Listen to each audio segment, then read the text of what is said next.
రాష్ట్రంలో చంద్రబాబు నాయుడు గారి నేతృత్వంలో ఉన్నటువంటి ప్రభుత్వం ఎంత రాక్షసంగా వ్యవహరిస్తోంది, ఎంత అప్రజాస్వామికంగా పరిపాలిస్తోంది, వైఎస్ఆర్ కాంగ్రెస్ పార్టీని సమూలంగా నాశనం చేయాలన్నటువంటి సంకల్పంతో జగన్మోహన్ రెడ్డి గారి నాయకత్వాన్ని పూర్తిగా నిర్వీర్యం చేయాలని ప్రతిజ్ఞ చేస్తూ ప్రతిరోజు వాళ్ళ అధికారంలోకి వచ్చినప్పటి నుంచి వైఎస్ఆర్ కాంగ్రెస్ పార్టీ మీద కక్షబోని నిరంతరము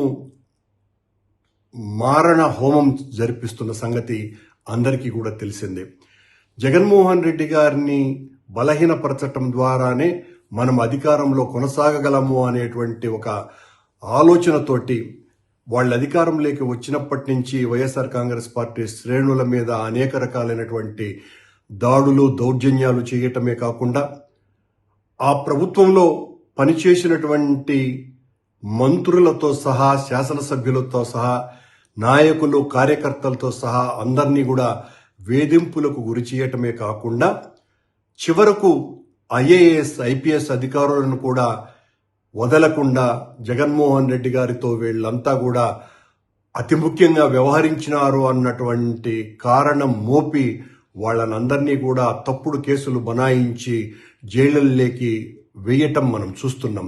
ఇదంతా కూడా తను ప్రజలకు ఇచ్చినటువంటి హామీలను నెరవేర్చలేకపోవటం మూలంగా నెరవేర్చేటువంటి ఉద్దేశం కూడా తనకు లేకపోవటము, సూపర్ 6 అన్నటువంటి పేరుతో హామీలు ఇచ్చి అధికారంలోకి వచ్చినటువంటి చంద్రబాబు నాయుడు గారు, పవన్ కళ్యాణ్ గారు దాదాపు సంవత్సరమైనా కూడా వాళ్ళ పాలనలోకి వచ్చి ఇప్పటి వరకు ఒక్క ప్రజామోదమైనటువంటి కార్యక్రమాన్ని తీసుకోకుండా ప్రజలకు ఇచ్చినటువంటి వాగ్దానాల్ని ఒక్కదాన్ని కూడా సంపూర్ణంగా నెరవేర్చకుండా నిరంతరము డైవర్షన్ పాలిటిక్స్ చేస్తూ ఈ రకంగా ప్రతి నెల అనేక మంది వైఎస్ఆర్ కాంగ్రెస్ పార్టీ శ్రేణుల్ని, అధికారుల్ని జైళ్లలోకి పంపే కార్యక్రమాన్ని మనం చూస్తున్నాం. దీనికి పరాకాష్ఠగా నిన్న మద్యం కుంభకోణం అనేటువంటి పేరుతో చంద్రబాబు నాయుడు గారి ప్రభుత్వం సీనియర్ ఐఏఎస్ అధికారి అయినటువంటి ధనంజయ రెడ్డి గారిని, అలాగే కృష్ణమోహన్ రెడ్డి గారిని అరెస్టు చేయటం ఒక పరాకాష్ఠ. వాళ్ళిద్దరికీ కూడా ప్రభుత్వంలో చాలా మంచి పేరు ఉన్నటువంటి వ్యక్తులుగా వాళ్ళు పేరుగాంచినటువంటి వాళ్ళు.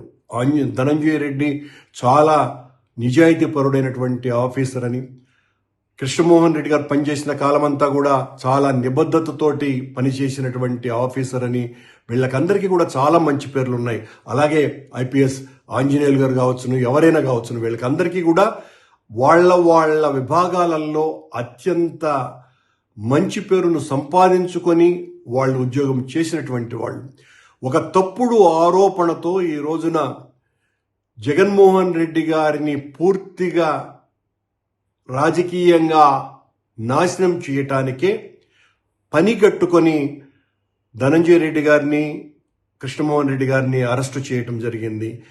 పాలన ప్రజలకు ఆమోదమైనటువంటి విషయాల మీద వాళ్ళు చెయ్యకుండా ఈ రకంగా వైఎస్ఆర్ కాంగ్రెస్ పార్టీకి అంటగాగినారన్నటువంటి పేరుతో చివరకు ఐఏఎస్ ఆఫీసర్లు, ఐపీఎస్ ఆఫీసర్లు వీళ్ళనందరినీ కూడా అరెస్టు చేయటం అన్నది ఈ రాష్ట్రానికి ఒక ప్రత్యేకమైనటువంటి కార్యక్రమంగా మారిపోయింది.